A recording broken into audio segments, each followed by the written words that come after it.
السلام عليكم ورحمة الله وبركاته. أكم جرتنا نجا جرتني بكم جرتني تنجيني كبجاء أبو سنبرها جوس ننجدا أشما أركفوني وروني من تبرا ورطفتني اللي بكم جرتني تنجيني كبجان جاللي أنرا مرق كلين سكتا مريس سنبرها جوس ننجدا أمانتين كتا هدو ولهن قودني نجا قبضن فيا قبضن بقى جراتني هرقيتني سننجنا وروني أمانتي مسلمة Jumaan baga isin gahe Jumaan guyyaadha Jumaa barakaa qabu Rabbiin nu haa taasisu ka torbee dhufuutiin Rabbiin nu haa gahu inshallah jidduu tanatti nama khayrii nagadu Rabbiin nu haa taasisu nama arraba isaa irraa khayriin baatu Rabbiin nu haa taasisu nama onnee teenya keessaa khayrii yaadu Rabbiin nu haa taasisu jeenee ramadaanaallee nu afoo jira Rabbiin ittiin nu haa gahu ramadaana barakaa qabu ramadaana ittiin milkoofnu ramadaana karakkate rakkoo ittiin bahuu ka dhibame nuuf fayyuu akkasuma warroonni obboleeyyan teenya mana hidhaa Suudi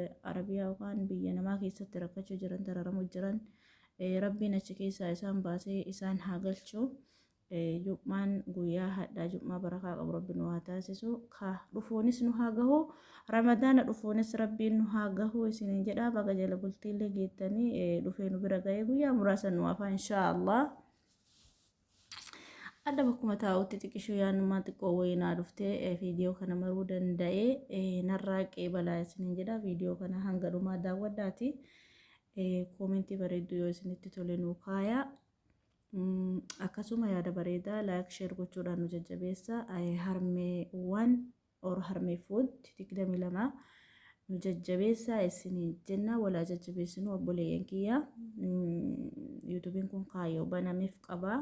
Waan banameef qaba rabbi yoo nu milkeessi fuura duratti waan inni banameef kaayoo inni banameef ifa isinii goona yoo rabbi irraa taate saniifuu isin nu cinatti argama sheer godhaa subscribe gochuudhaan nu jajjabeessaa viidiyoo kana haga dhumaatti daawwadhaa yoo isinitti tole sheer godhaa obboleeyyan keessan affeera isiniin jechuu barbaada hanqinni kaameraa maruu yoo jiraate illee nuuf fulchaa isiniin jenna akkuma tasatti taa'ee maruutti hin jirallee inshallah gaafa rabbiin nuuf tolchee waan gaggaarii nuuf godhe alhamdulillah tunu namaadha kama qaban shakkaru wayya garuu ka hafeefillee hawwamatu gaariidha sanumaafuu isin nu gargaara sheer godhaa subscribe godhaa isiniin jenna waa gatiin barbaachisu subscribe gochuun like gochuun obboleeyyan keessan affeeruun kafaltiin barbaachisu jechaadha kanaafuu kotteen teessinta akkana ol guddu sun mee akkanatti haa diriirtu like godhaa like subscribe godhaa akkasuma share godhaa obboleeyyan keessan affeeraa maaliif usuu waan hamaa wayi yookiin viidiyoo hamaa yani viidiyoo ilaalcha namaatiifuu namatti hin tolle yookaan dhageeffachuufuu namatti hin tolle taate silaa yoo diqqaate daqiiqa takkatti keessatti addunyaa guutuu waliin gaya garuu keeriin arraba namaa irraa baatu hin hanqatte subhaanallah harki akkana dachaa akkana diriira namoonni viidiyoo daawwataniitu biraa kuttan sheer godhaa obboleeyyan keessan affeeraa maa rakkoo qaba gaafa waan dubbatan keessatti hamtuun dubbanne gaafa waan si fayyada na fayyada jettee dhageeffatte tokko yoo sheer goote maa rakkoo qaba rakkoon qabu bar sheer godhuun laayik godhuun subscribe godhuun rakkoon qabu keeriidha waan hamaa tokko sheer godhaa ilmi namaa waan hamaa tokko fakkeenya dubartii qullaa takka osoo arganii addunyaa guutuu waliin ga'anii lakki kuwwan namni kunuu dogongoree gadi baase jedhee diileetiin godhuu yookiin hin bilooku sheer godha akkuma addunyaan guutuun dhageettutti garuu keerii namni tokko waa dubbachuuf dhufe sheerin gootan subscribing gootan laayik gootan maaliif garuu dondhummaan daangaa dabarte tun akkam sanumaafuu qoosaaf keessa bahee na uffalchaa isiniin jedha wanti jechuu barbaade waa'ee sa'aatiiti sa'aatii gisee ammaa kanatti akka mataa kiyyatti sa'aatiin nuuf fayyadamti moo nu sa'aatitti fayyadamna karoora qabnu keessatti sa'aatii 24 keessa sa'aatiif fayyadamna moo sa'aatittuu itti fayyadamna moo sa'aatiin nuuf fayyadama ka jedhu dubbachuu deema.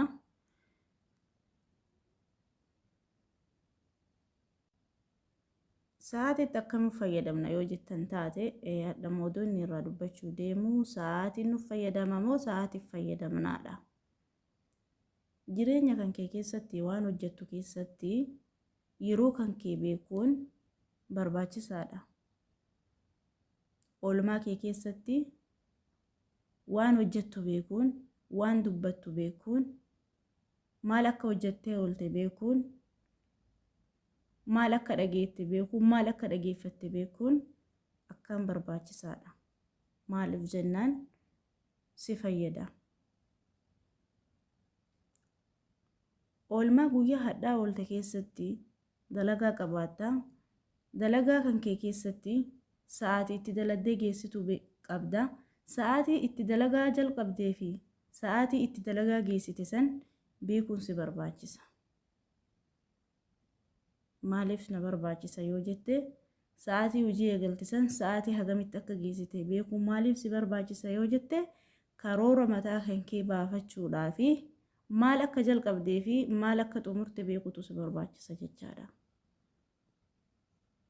Egaa ilma namaa taate namni ilmi namaa karoora baafata. Karoora baafatu keessatti sagantaa mataa ofii qabaa, sa'aatii mataa ofii qabaa. Sagantaa fi sa'aatii mataa ofii keessatti yeroo kam akka hojjete, sa'aatii kam akka hojjete, sa'aatii kam akka boqonnaa godhatu, sa'aatii kam akka yoo fakkeenyaaf ani akka mataa kiyyatti fakkeenya mataa kiyyarraa yoo isinii kaase yeroo nin qusadha yoo jette, yeroo nan qabaadha yoo jette, yeroo kiyya yoo hin beeka jette ati mana madaamii keessa daladdu mana madaamii keessa daladda yoo taate dursitee nama waa baratu online kanarra yoo taate alhamdulillah rabbil alamin yeroo amma rabbiin nu laafisee barnoota diinii barachuu jirra. Rabbiin namaa itti fayyadamuu fi irraa fayyadamu rabbiin nu haa taasisu. Sa'aatii kan barnoota keetii kennite, sa'aatii kan hojii arabaatii kennite, sa'aatii kan boqonnaa kan kee kennite, sa'aatii kan maatii kan kee dubbiste, sa'aatii kana hunda yoo beekte wanti si ulfaatu tokko hin jiru jechaadha. Garuu achi keessatti wanti ulfaataani sa'aatii kan kee kan nama wajjin haasoftu. Sa'aatii kan kee kan nama wajjin haasoftu wallaaloodha. Kana yoo jedhu nama tokko yoo bilbilte waan sin fayyane tokko irra sa'aatii yoo gubde sa'aatiin sun si jalaa gubatte jechaadha. Maaliif karoora jiruu keessa jalaa balleessite waan ta'eef. Kanaafuu sa'aatii itti fayyadamta irratti sa'aatii keessan beekuun jalqabbii sa'aatii keessaniitiif dhuma sa'aatii keessanii beekuun sa'aatii boqonnaa keessaniitiif sa'aatii waa barreessitan yookiin waa itti yaaddan yookiin waa dubbistan beekuun akkaan barbaachisaadha. Kana gaafa beekte waa hojjechuunis sin dhibu, waa beekuunis sin dhibu, waa dubbachuunis sin dhibu, waa dubbisuunis sin dhibu jechaadha. Waan daladdu keessa karoora qabaannaan.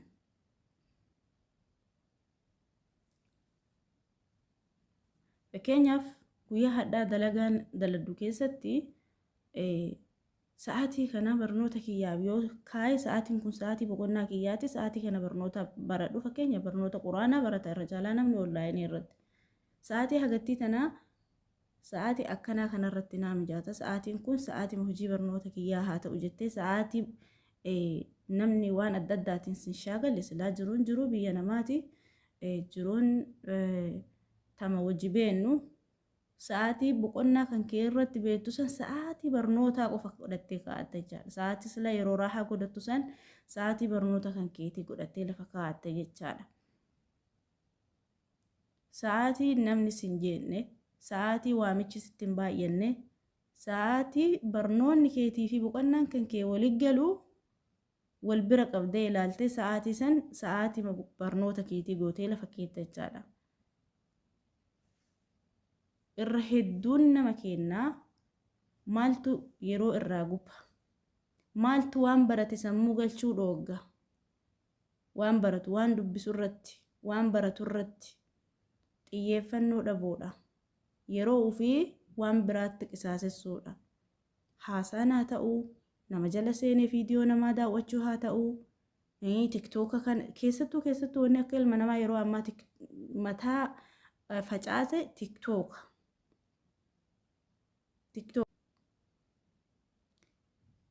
Ati nama taatee nama waa yaadu gaafa taate, nama taatee nama waa yaadu gaafa taate keessaahuu dhaloota ammaa kana gaafa taate waan sin fayyanne jala teettee dhageeffachuu, itti seeqachuu, itti kolfuun sin barbaachisu. Oolmaa kan kee bakka waa barattee boruun hawaasa kee yookaan ilmaan qabdu barsiisuu qabdu. Waan si fayyadu tokko irratti xiyyeeffannoon kan kee gisee ammaa san ta'uudha qaba jechaadha. Amma yeroo tokko tokko irra hedduun namaa bakka waan fayyannetti baay'ata namni. Bakka waa isan fayyan tuuta waa isan fayyanne baay'ata jechaadha namni irra caalaan. Garuu maaliif akka uffallaalee ananaaf hin galu? Irra hedduun namaa ka argamu tuutuma waa'ee faayidaa isaan qabne irra baay'ata. Fakkeenyaaf aappii TikTokaa yoo fudhanne namni tokko liivii banee yoo taa'e nama arrabsaa jira yoo ta'e nama san jala yoo diqqaate nama 1,000 waliin taa'ee dhageeffata namni. An dhalootuma gisee ammaa kana Allahu aalam anaa dabalatee waa keessaa hafeemi. Dhalootuma bubbee ka jiran san ka ta'e hin beekan. Maaliif garuu usuu sheeka tokko jala taa'anii dahwaa dhageeffatanii. Usuu nama gorsu jala taa'anii gorsa isaanii san dhageeffatanii. Usuu barnootuma wayii ta'ee barnoota isaa jala taa'anii dhageeffatanii. Dahwaa sanirraa beekumsa dhaalaa. Namni hayyuu waliin oole hayyuma san ta'a. Namni kashalabbee waliin oole kashalabbe san ta'a. Amma namni guutuun akkasitti nama san dhageeffatu namuu akkasii ta'a jecha. Abbama rabbi laaffise yoo keessaa bahe malee. Maaliif jennaan bakka waan inni isaa garuu faayidaadha barni faayidaaf ol bahee banatee ittiin nama arrabsa malee faayidaa abbaa sanii buusan nama jala taa'ee nama hagasiitti isa daawwachuun suni feemasa isa taasisa. Namni garuu bakka akkasii san jibbee fiigu dhageeffachuuf itti tolaan natti fakkaate fiiga jechaadha. Abbaa saniif garuu taa'ee isa laaluun sun koomentii barreessuu haa badhaa barreessuu fi haa waan fedhee gajjalatti taa'ee haa barreessuu abbaa saniif faayidaa qaba. Fammasiisuu yookaan feemasa ittiin jedhamsan isaaf godha jechaadha.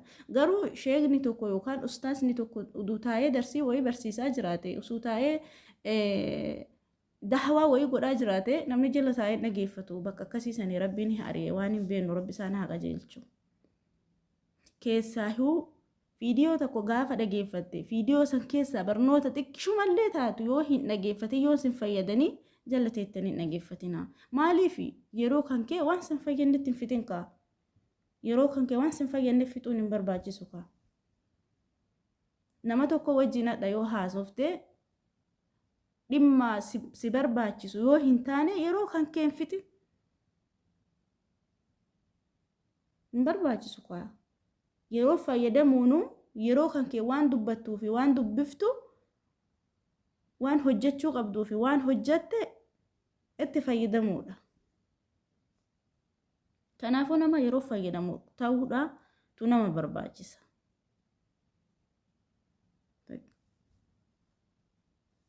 Yeroon ta itti fayyadaman malee ta nama fayyadamtu akka hin taane nama barbaachisa. Time is gold jette faranjiin.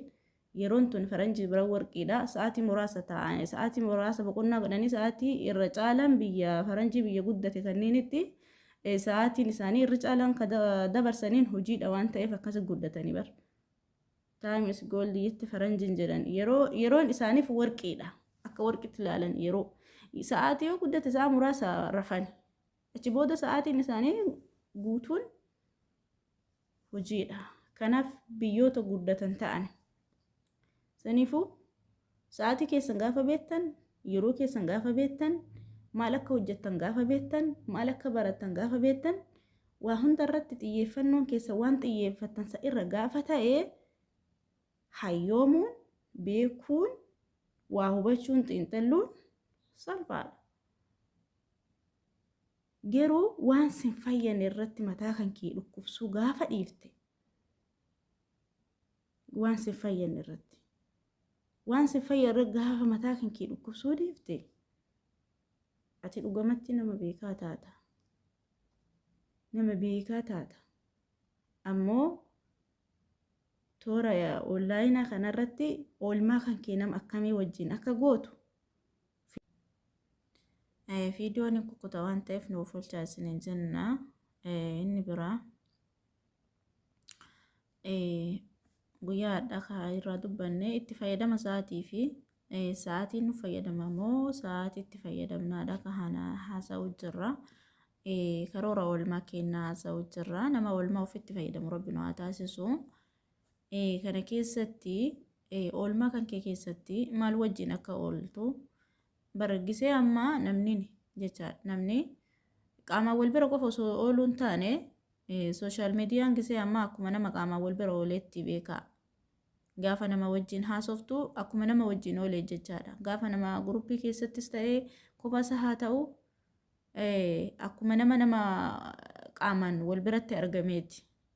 Qilleensi gargara haa godhuu malee fageenyi gargara haa godhuu malee akka nama san wajjin oolte jechaadha. Kanaafuu oolmaa kan kee nama akkamii wajjin akka ooltu, haasaan kan kee nama akkamii waliin akka ta'u, jireenyi kee nama akkamii wajjin akka ta'u kana beekutu sin barbaachisa jechaadha. Gaafa hayyuu wajjin oolte hayyuma san taata. Gaafa nama badaa wajjin oolte badama san taata. Gaafa nama akkuma xawulwaallee nama akka xawulwaallee wajjin oolte akkuma san taata jechaadha. Israa'eli kun haqa jiru dhugaa. Kanaafuu eega nama taate nama sammuun kee waa yaadu gaafa taate oolmaa kan kee nama akkamii wajjin akka godhattu beekutu si barbaachisa jechaadha. Walumaa galatti oolmaa kan kee nama gaarii filadhu. Nama gaarii maaliif jennaan nama gaarii wajjin gaafa oolte gaarummaa san dhaalta. Amaluma gaarii san dhaalta. Beekumsuma gaarii san dhaalta. Hayyummaa gaarii san dhaalta jechaadha. Nama hin taane wajji gaafa ooltellee nama hin taane gaafa siin jedhu nama ilaalcha garagaraa qabutu jira. Nama akkasii sanillee gaafa oolte wam akkasii san dhaalta jechaadha. Kanaafuu oolmaan kan kee bilbiluma kan kee kana wajjin oolmaan kan kee bilbiluma harkaa qabdu kana wajjin nama waa irraa barattu, nama waa irraa dubbattu, nama irraa waa dubbiftu, nama beekumsa isaa irraa waa qabattee ilmaan kan kee ta'e hawaasa biras ta'e waa barsiiftu beekumsa akkasii sanirraa dhaaluu si barbaachisa jechaadha. Hayyuu waliin gaafa oolte bakka hin taanerraa fagaadhu. Nama hin taanerraa fagaadhu. Qalbiin ta'eessa akkasii oolchitu filadhu. Kophaa kan kee gaafa teettee waa yaaddee hayyuu taataa bar. Kophaa kan kee gaafa teettee waa yaaddee waan tokko gaafa hin hojjedha jettee ufumaan mari'atte ofii mari'achuu namaan mari'achuu osoo hin taane yaada karoorfattu keessatti waan karoorfattu keessatti jireenya kan kee nama keessan galchini. Wanti viidiyoo kanarratti isin dhageessisuu barbaadu waan hojjettu kamuu keessatti jireenya kan kee nama keessan galchini. Ofii mari'adhu takka gaafa ofii mari'attee marii kan kee bilcheeffattee waan itti hojjette sanii waan itti amante san gaafa aga takka milkaa'uu yaadde rakkoon qabu ifallee yoo goote. Kanaafuu jiruu tante keessatti jireenya kee keessatti nama keessa buusuun gaarii natti hin fakkaanne akka ilaalcha mataa kiyyaatti. Akka ilaalcha mataa kiyyaatti. Namaan ga'uun dura gaafa sammuu keetiin mari'atte dhugaa dubbachuuf ni milkoofta. Waan hojjettu keessatti waan ta'uu barbaaddu san keessatti waan baqa dalaguu barbaaddu san keessatti sammuma kan kee wajjin gaafa mari'atte kophaa kan kee gaafa oolte nama qalbii qabu gaafa taate ni milkoofta. Wanti milkoofne hin jiru jechaadha. Kanaaf yeroo teessan waan biratti aarsaa godhuu irra yeroo teessan bakkee biratti aarsaa godhuu irra yeroo keessan viidiyoo mantaane ilaalu tiiktookuma namaati miidiyaa gargaraa bananii bar miidiyaan kun nama itti fayyadamu hojiidha. Hojii nu hin beeknu miti. Fakkeenyaaf saamsingii amata dheeraa qabataa turre yoo xiqqaate gara amata 9-10 akka mataa kiyyetti jidduu tanan gaya. Garuu faayidaa isii alhamdulillah rabbil alamin yeroo gabaabaa keessatti barnoota diirii haga taate takka aliifa takkatti illee faayidaan ani waggaa hagana kana keessatti bilbila saamsingii irraa argadhe alhamdulillah diinii rabbii waa jabaallee ta'uu baattu. alhamdulillahi rabbil alamin harfi takkatti baradhee adda baafachuun kiyya anaaf waan guddaadha. Faayidaa takka sana qofa ittiin argadhe kaaniif akkuma nama kamiituu ittiin bilbilee nama dubbisuudha. Garuu faayidaan bilbilli keenya qabu hin beeknu jechaadha. Namni faayidaa isaa beeku itti fayyadamu jira. Garuu nama keenya ammallee hin hafa. Nama tokko gaafa waa beektee nama sanii waa himuuf kaate akka waan isarra beektee wayii itti fakkaata. Keessi isaa hinaafa badaadhaan faalama subhaanallah. Waan beekte san cadhistee dursitee isin dheerajee jira. Kanaafuu obboleeyyan kiyyaa yaada kiyyaa asittan gabaabsaa yeroo itti aanu haga walitti deebinuuf nagaa annaa tura isiniin jedha. Yaadni kiyyaa yoo isin gammachiise share subscribe gochuudhaan nu jajjabeessaa isiniin jedha. Nama mari'achuu irraa ofiif mari'achuun milkiidha isiniin jechuu barbaadeeti. Waan hojjettu keessatti gaafa jabaatte akka milkooftutti amanii. Viidiyoon kiyya yoo isin gammachiise share subscribe gochuudhaan nu jajjabeessaa isiniin jenna. Yeroo gaarii qabaadha.